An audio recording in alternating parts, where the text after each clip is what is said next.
পটল একঘেয়েমি রান্না করে বা খেয়ে যদি বিরক্তি লেগে থাকে অবশ্যই একবার এইভাবে রান্না করে দেখবে, এর স্বাদ কিন্তু ভুলতে পারবে না। হ্যালো সবাই, আমি জুলি। আমার নতুন আরেকটি রেসিপিতে তোমাদের সকলকে স্বাগত।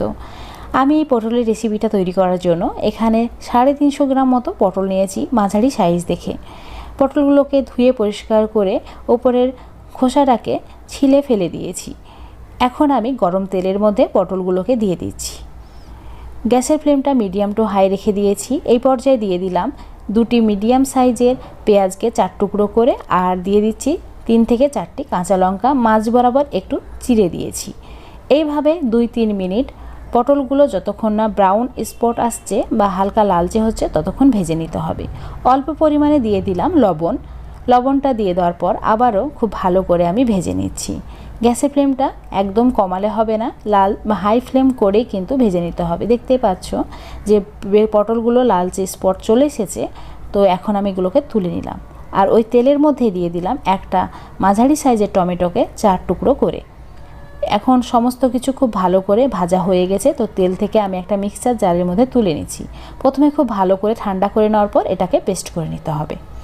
ওই তেলের মধ্যে দিয়ে দিচ্ছি সেদ্ধ ডিম 3টিকে আমি প্রথমে অর্ধেক করে কেটে নিয়েছি। তারপর গরম তেলের মধ্যে এইভাবে উল্টো দিক মানে একটা সাইডই কিন্তু ভালো করে ভেজে নিয়েছি।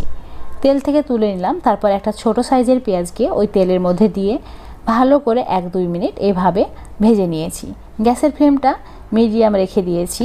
এই পর্যায়ে দিয়ে দিচ্ছি মিডিয়াম সাইজের একটা আলু, পটলের সাইজ করে কিন্তু লম্বা করে কেটে নিয়েছি। গ্যাসের ফ্লেমটা মিডিয়াম টু লো রেখেই লালচে হওয়া পর্যন্ত ভেজে নিচ্ছি। এরকম করে ভাজলে রেসিপিটা টেস্ট কোনটা অনেক গুণ বেড়ে যায়। এবার আমি দিয়ে দিলাম 1/2 চামচ মতো আদা রসুন পেস্ট, অল্প পরিমাণে লবণ মানে স্বাদ অনুযায়ী লবণ অ্যাড করেছি, দিলাম লাল লঙ্কার গুঁড়ো, জিরা গুঁড়ো আর ধনে গুঁড়ো, আর দিয়ে দিচ্ছি অল্প পরিমাণে গরম মশলার গুঁড়ো, আর দিলাম হলুদ গুঁড়ো। এবার হাতের মধ্যে অল্প পরিমাণে পানি নিয়ে এইভাবে 1-2 মিনিট আমি একটু ভালো করে কষিয়ে নিয়েছি। তারপর ঢাকা দিয়ে 5 মিনিট লো ফ্লেমে রান্না করে নিলাম। এই পর্যায়ে আলুটা কিন্তু ভালোভাবে সেদ্ধ হয়ে যায়।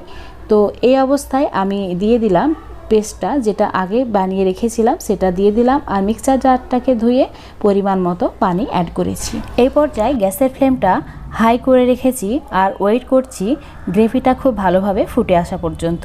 গ্রেভি খুব ভালোভাবে ফুটে গেছে। এবার ভেজে রাখা পটলের টুকরোগুলোকে আমি দিয়ে দিলাম। 1-2 মিনিট এইভাবে হাই ফ্লেমে খুব ভালো করে কষিয়ে নেব, যাতে গ্রেভিটা সম্পূর্ণ শুকিয়ে আসে। দেখতেই পাচ্ছ গ্রেভিটা শুকিয়ে এসেছে আর চারিদিকে তেল ছাড়তে শুরু করেছে। আমার খুব ভালো করে এগুলো কিন্তু কষানো হয়ে গেছে। এবার আমি অ্যাড করছি ফুটন্ত গরম পানি। এখানে পরিমাণ মতো যে যতটা গ্রেভি রাখতে চাও সেই হিসাবে কিন্তু পানিটা অ্যাড করতে হবে। আমি 1 গ্লাস মতো পানি অ্যাড করেছি। এবার আমি দিয়ে দিচ্ছি এর মধ্যে ভাজা জিরা গুঁড়োটা দিলে দারুণ টেস্ট হয়। তো এই পর্যায়ে অল্প পরিমাণে ভাজা জিরা গুঁড়ো দিয়ে ঢাকা দিয়ে 5 মিনিট আমি রান্না করে নিয়েছি মিডিয়াম টু হাই ফ্লেমে রান্না করে নেওয়ার পর একবার আমি নেড়ে নিচ্ছি। নেড়ে নেওয়া হয়ে গেছে। এবার যে ভেজে রাখা ডিমের টুকরোগুলো আছে সেগুলোকে এর ওপরে দিয়ে দিতে হবে।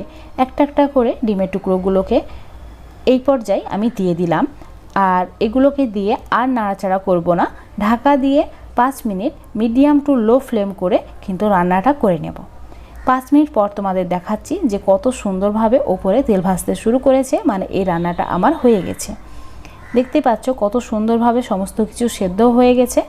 তো দারুণ টেস্টি ডিম আলু পটলের একটা রেসিপি তোমাদের সঙ্গে শেয়ার করলাম একদম ইউনিকভাবে। রেসিপিটা ভালো লাগলে অবশ্যই একটা লাইক করে দেবে, আর কমেন্ট করতে একদমই ভুলো না। আজকে রেসিপি ফেসবুক থেকে দেখলে অবশ্যই পেজটাকে ফলো করে রাখবে, ইউটিউব থেকে দেখলে চ্যানেলটাকে সাবস্ক্রাইব করে রাখবে।